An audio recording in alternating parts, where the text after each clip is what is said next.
Hi friends, आज आपण नवीन recipes try करू. हनी चिली बटेटो, जी तुम्ही कधी ऐकली पण नसेल आणि खाल्ली पण नसेल. मी ती गोव्यावर शिकून आली आहे. कम मी तुम्हाला सांगते.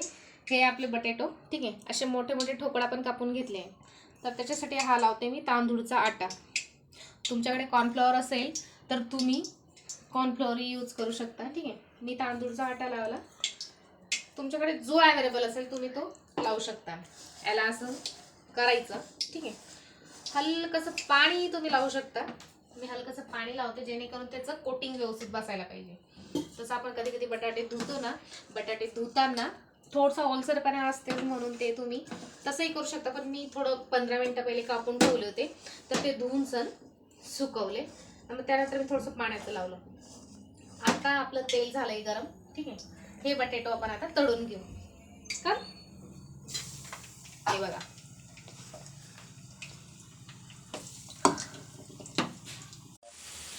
आपले बटाटे अगदी छान असे फ्राय झाले. बघू शकता तुम्ही, सुंदर असे मोकळे मोकळे झाले.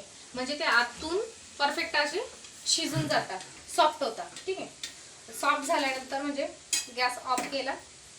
सगळं आपल्याला याच्यातलं तेल पूर्ण काढून त्याला एका भांड्यात काढायचंय आणि एका बाजूला परत मी दुसरी पॅन इकडं तपायला ठेवली आहे. आणि त्याला जास्त वेळही लागत नाही, जास्त सामानही लागत नाही. पोरं आवडीने खातात. तुम्ही चपाती सोबत खा, भाकरी सोबत खा आणि नुसतं जरी खाल्लं तरी पण एकदमच छान.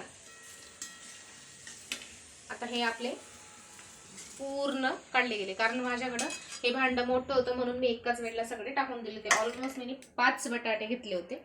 ठीक आहे, आणि त्याला लागणारं सामान जास्त सामान काय लागत नाही त्याला. हे आहे तीळ, हा थोडासा हिंग, ही सोप आहे आणि हे अद्रक, लसूण आणि लाल मिरची टाकून चटणी आहे आणि नमक आहे. ठीक आहे, तर आपल्याला याच्यात हेच गरम तेल इकडं घालायचं आहे. ठीक आहे, आणि तेल तुम्ही तुमच्यानुसार घालू शकता, तुम्हाला किती तेल पाहिजे, जास्त कमी. ठीक आहे, मी हेच आपलं तळायचं जे तेल होतं तेच तेल इथं घालते.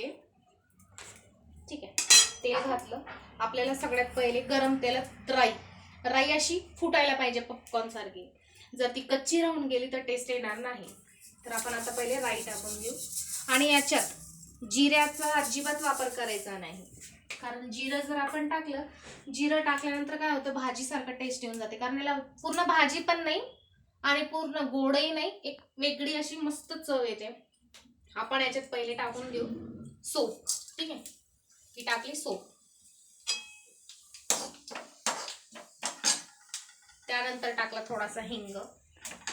ठीक आहे, हिंग टाकल्यानंतर तीळ सगळ्यात जास्त वापरायची, कारण की तीळीमध्ये इतकं सुंदर चव, टेस्ट. आणि जी तीळ असते तेलामध्ये ती फुलून येते, तर आलू अशी सुंदर चमकते.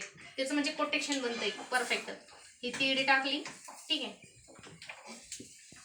त्याच्यानंतर ही चटणी टाकली लसणची. छान असा खमंग वास येईपर्यंत मसाला भाजायचा आहे.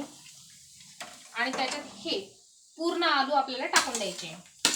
गॅस मात्र कमी ठेवायचा आहे. ठीक आहे, हे टाकले आपले आलू, पूर्ण असं टाकून दिलंय.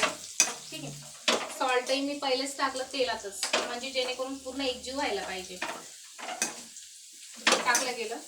त्यानंतर सगळ्यात लास्ट प्रोसिजर ती म्हणजे आपल्याकडं आहे डाबरचं हनी.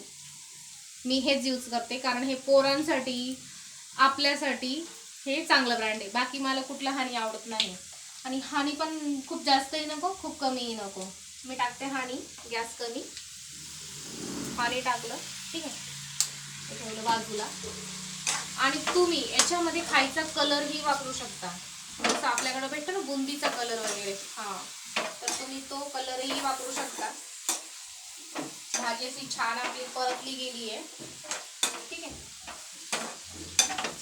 मी तुम्हाला आता भाजी दाखवते. हे बघा, नवीन काहीतरी रुचकर चव घरी नक्कीच ट्राय करा आणि मला कमेंटमध्ये सांगा की तुम्हाला कशी वाटली स्वीट बटेटो.